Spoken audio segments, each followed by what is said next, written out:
बिस्मिल्लाहिर्रहमानिर्रहीम। अस्सलाम वालेकुम।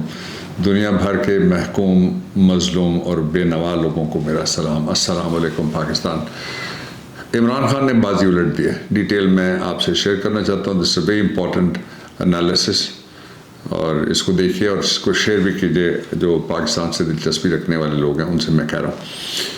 दूसरा ये है कि पाकिस्तान में सदी का सबसे बड़ा झूठ ऑन कैमरा पकड़ा गया।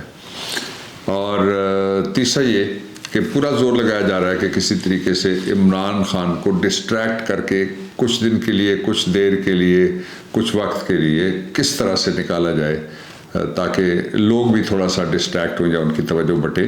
जो इस वक्त पाकिस्तान की तारीख के सबसे बड़े और एशिया के अजीम तरीन मार्चेज़ में से एक, मैंने लॉन्ग वॉक टू फ्रीडम का आपको बताया था, और जो चेयरमैन माओ थे उन्होंने भी लॉन्ग मार्च किया था। और उस लॉन्ग मार्च में एक मेरे गांव के साहब जो थे, फौत हो गए तकरीबन 20 साल पहले, वो भी शरीक हुए थे।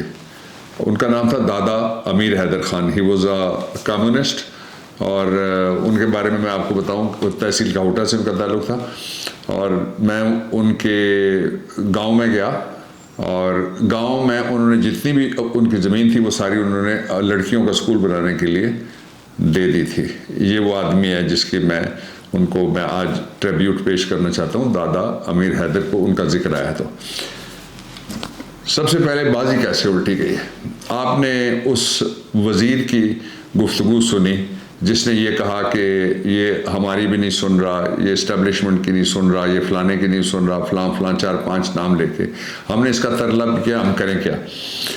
दूसरी तरफ एक और वज़ीर है, उसने आज कमाल कर दिया। उसने ये कहा है, कसम खा के, और अल्लाह रब्बुल इज़्ज़त की कसम खाई है, और कहा है कि मैंने IB से पूछा, मैंने जो कार्य ख़ास वाले होते हैं स्पेशल ब्रांच, उनसे पूछा, मैंने पुलिस से पूछा, और कहते हैं मैंने बाकी एजेंसियों से भी पूछा। बाकी एजेंसियां फिर क्या रह जाती हैं पीछे, आपको मालूम है 3 और हैं, उनसे भी मैंने पूछा है।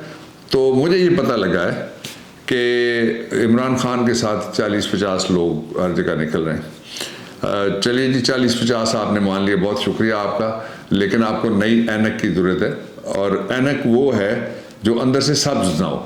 इसलिए आपको हरियाली नहीं बल्कि हकीकत नज़र आना बहुत ज़रूरी है। वो हकीकत इमरान खान ने दिखा दी है। ये एक पहलू है इसका। जिस तरह से इस वक्त जो चोरों का अड्डा है अवन फील्ड के अंदर, वहाँ से एक मीडिया ऑन स्लॉट पैदा करने की कोशिश की जा रही है। एक तरफ पाकिस्तान के लोगों के अंदर से मज़ामत हो रही है, और उस मज़ामत के ख़िलाफ़ बदरिया बदकलामी, एक जवाबी मज़ामत, वो भी दूर देश में बैठ के हवा की लहरों के ऊपर हो रही है।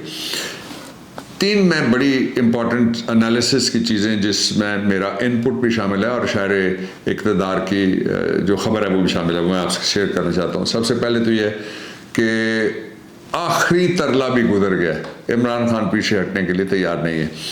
छोटे छोटे भी जो शहर और मुकाम आ रहे हैं लॉन्ग मार्च के रास्ते में, अब टेंटेटिव डेट तकरीबन मेरा ख्याल है 10-11 के करीब बनती है जिसमें वो वापस इस्लामाबाद आ सकेंगे। तो इस तरह का माहौल है कि हर जगह उतनी बड़ी तादाद में, जितनी बड़ी तादाद में आप उस इलाके, जिस इलाके में से लॉन्ग मार्च गुजर रहा है या एडजॉइनिंग एरियाज़ में, don't believe anybody, just call somebody who is known to you. हर आदमी का हर शहर में कोई ना कोई जानने वाला है, कोई ना कोई सोर्स होता है। पूछे, आपको पता लगेगा कि दुनिया को हो गया हुआ क्या है। हुआ इस तरह से है कि जो शेख मुजीब था, जब इलेक्शन हुआ तो सारा जोर इस बात पे लगाया गया कि किसी तरीके से उसको कंटेन किया जाए। 60% उसे, ये मुत्तहिदा पाकिस्तान की मैं बात कर रहा हूँ, 60% वो वोट ले गया, और majority silence majority, single largest party उसकी जो थी वो, ये वही शेख मुजीब था जो मोहतरमा फातिमा जिन्ना का जो उससे अशरे के करीब पहले जो इलेक्शन था, उसमें जो इलेक्शन था वो मोहतरमा फातिमा जिन्ना कायद आज़म की जो बहन थी, मादर मिलत, उनके साथ वो खड़ा है। आपको तकरीरों में नज़र आएगा कि मोहतरमा तकरीर कर रही हैं, वो पीछे बैठा हो कहीं साथ आपको नज़र आएगा। ये आप आर्काइव्स में ज़रूर देखिएगा। इलेक्शन कमीशन पाकिस्तान ने उस वक्त उसको इजाज़त दी कि इलेक्शन लड़े। किसी ने नायल नहीं कहा, किसी ने गद्दारी का पर्चा वापस लिया गया, अगरतला साजिश केस वाला केस वापस लिया गया, उसको इलेक्शन लड़ने दिया गया। उम्मीद ये थी कि उसको गिरा लिया जाएगा। जिस तरह इमरान खान ने अब उम्मीद ये थी कि उसको गिरा लिया जाएगा। जब कोई उम्मीद नहीं रही तो उनको नायल किया गया, और जो जाली नायली थी उसका बांडा, जो कुर्रम का पहला इलेक्शन आया। अब पाकिस्तान के लोग जहां इलेक्शन वहां वोट इमरान का, ये इस जगह पे पहुंच चुके हैं।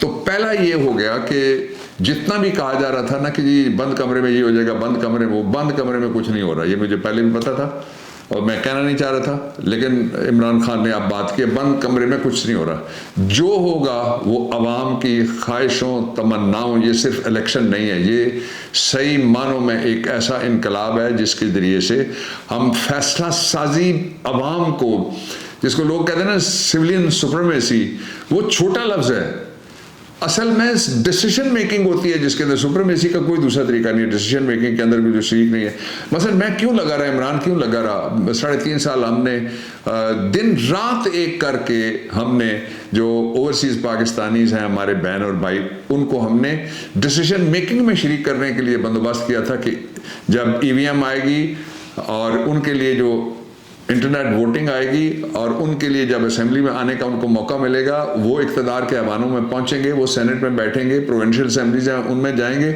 वो डिसीजन मेकिंग का हिस्सा बनेंगे, तो तब आपके मसाइल सही मानों में जो लोग वहाँ हैं खुद वो समझ सकते हैं। अब जो आपके पैसे चोरी करके जो चोर टब्बर वहाँ पे रह रहा है उसको क्या पता आपके क्या मसाइल हैं। वो जिन घरों में रहते हैं वो उस किस्म के 1000 घर एक तरफ आप मिलाएं जो ईस्टर्न लंदन में पाकिस्तानी रहते हैं, या कोई 2000 आप फ्लैट छोटे मोटे या कमरे मिला लें 4000, तो वो उनका मुकाबला ही नहीं किया जा सकता जितना खर्चा एक उस घर की बिजली के ऊपर और एक उस घर की सर्विसेज के ऊपर, मेंटेनेंस के ऊपर और बाकी चीज़ों के ऊपर होता है। इसलिए वो मखलूक ही नहीं है जो आपके काम की है, वो बैरून मुल्क जो उनके आका हैं उनके काम की मखलूक है। एक ये हो गया। दूसरा जो इम्पोर्टेंट बात हुई है वो ये है कि अब सारे हौसला हार गए। जब हौसला हारे हैं तो रिट्रीट करने से कतरा रहे हैं। मैंने अभी जो मेरा दुनिया न्यूज़ में एक मंडे को छपता है और एक फ्राइडे को कॉलम छपता है वकालतनामा, उसके लिए मैं नोट्स अभी बैठ के दूसरे डेस्क में साथ वाले कमरे में जो आपको नज़र आ रहा हो, मेरी लाइब्रेरी है बड़ी, उसमें मैं बैठा हुआ था। तो मैंने मेरे जहन में एक जुमला आया जो मैंने अभी नोट किया। वो जुमला ये था कि जब मशरकी पाकिस्तान मुत्तहिदा पाकिस्तान का हिस्सा था तो दो चीज़ें ऐसी जगह पे हालात को पहुंचा दिया गया कि दो चीज़ों में किसी एक ने टूटना था।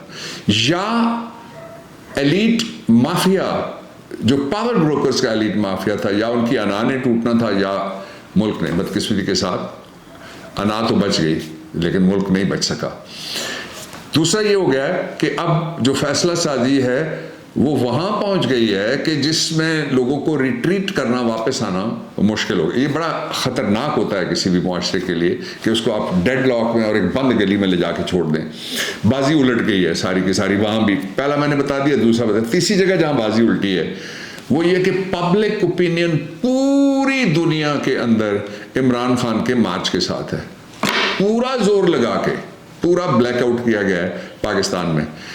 उसका नतीजा क्या निकला? डिस्क्रेडिट हो गए सारे, और ऑल्टरनेट मीडिया के ऊपर अब आप वो खूबसूरत जवान चेहरे जो देखेंगे आप वहाँ बैठे हुए, जो पिछले 60 साल से सारे के सारे सोशल मीडिया को तो अभी आया है, वो ऑल्टरनेट कुछ भी वो कहते थे उसकी कोई हैसियत नहीं है, असल अवतार सच्चाई के हम हैं, वो सारे के सारे परेशान हैं। और वो सारे यूट्यूब पे आपको कोई नज़र आएगा, कोई सोशल मीडिया पे नज़र आएगा, किसी जगह कोई इंस्टाग्राम पे आपको नज़र आएगा।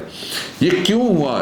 इसलिए हुआ कि इमरान खान, एक आदमी चाहिए होता है जो स्टैंड लेता है, जिस तरह किसी ने बहुत अच्छा कहा था कि कैसा फिर न जना कोई बनु आज़म में, फ़ख्र होता है कबीले का सदा एक ही शख्स। फ़ख्र है वो शख्स, पाकिस्तान का फ़ख्र है वो शख्स मज़लूमों के लिए, और वो जो बेनवा हैं जिनकी अपनी कोई आवाज़ नहीं है, और वो इस्लामाबाद की तरफ बढ़ रहा है।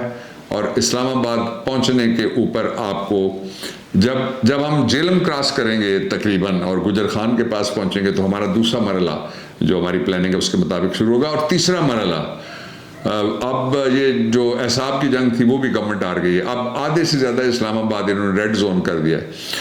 तो ये ना बाहर निकल सकते हैं, ना ये अंदर बैठ सकते हैं, ये सिर्फ बाहर के दौरे कर सकते हैं।